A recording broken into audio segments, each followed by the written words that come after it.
starting to think I got a Muslim living down the street from me.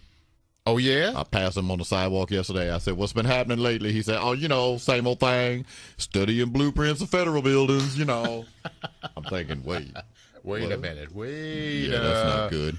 Minute. Everybody should really be kind of on the lookout for that thing.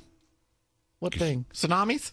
Well, terrorists. No, whether you got a Muslim living in your neighborhood or something. There are signs. Oh, no. Are there really? That you should be looking for. If you might have a Muslim terrorist living next door to you, you don't know. How do you know? I don't know either. I mean, you look for the signs, and maybe you see a sign. You go, wait a minute. Like when your wife gets in the car to go pick up the kids at school, and they start throwing rocks at her. That can't be good. He hates America even when he's not watching Chelsea Handler. Oh, that's a sure sign. Might be a Muslim extremist.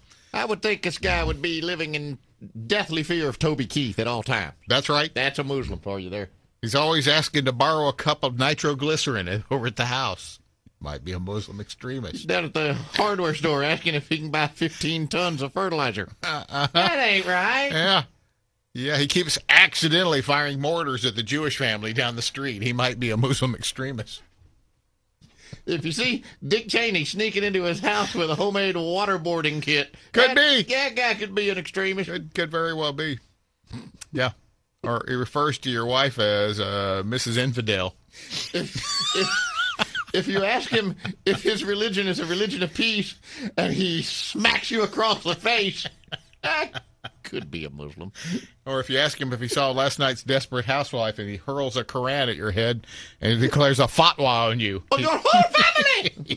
He might be a Muslim extremist. Or if Sean Penn is over visiting. He probably is. That's a pretty good sign. Something's not right in there. If he sometimes blocks your driveway with his camel, you might be living next to a Muslim extremist. Is this necessary? I could get collateral damaged over here. If you tell him his car is bomb, and he says, "Oh, really? How did you know?" He keeps getting mail from the flight school asking him if he's ever coming back to finish. Oh yeah. You want to learn to land? No thanks. The guy that came to his party Halloween last year dressed as Osama bin Laden was Osama bin Laden. That could be a Muslim for you. Catch his kid playing with a Jihad Joe doll. Might be a Muslim extremist. Y'all are having way too much fun here. Or if his car, the number one reason your neighbor might be a Muslim extremist, he has a Shiite Happens bumper sticker on his car. God, just saying it. I thought the other one was the number one reason. If you volunteer to water his plants while he's in Israel and he winks and he goes, I'm not coming back. Don't worry. I won't be back. I'll be with 72 virgins enjoying myself very much. Boy, I'm thinking now maybe we should have talked more about that child rape. Child rape is just such a non-fun Friday thing to chat about, isn't it? Yeah, but it might not get you killed. Yeah. Well, I just heard from those guys yesterday in Washington saying Islam is a religion of peace and love. They don't hurt anybody. How can we sit here in fear for people who are...